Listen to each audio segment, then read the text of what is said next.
Hello guys, welcome to my shop. So last week I restored the saw, and this week I found a set of old chisels, socket chisels.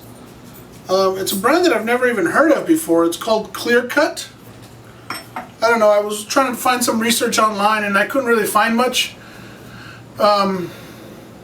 I found one post that said that they were a Montgomery Ward brand, but I can't be sure of that. Whatever they are, the steel feels good, and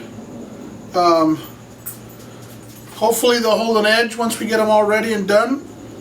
What was really cool is I found them really cheap, and the funny thing is that the three that I found are my most used sizes, which is a 1/4 inch, 3/8 of an inch, and a 1/2 inch. So restoring them should be pretty fun. They have a little bit of rust that I'll have to work on. Obviously sharpening and flattening and polishing and all that stuff. But also somebody has beat the crap out of them, you know, without a handle.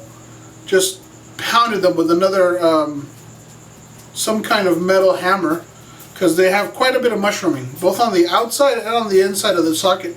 So I'm going to have to grind that down and get that all working. Also, I have no handles, so I'll be making brand new handles.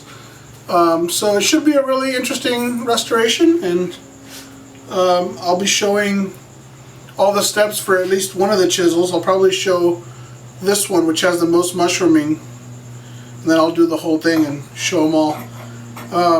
Hope you enjoy it, and let's get to restoring. Thank you.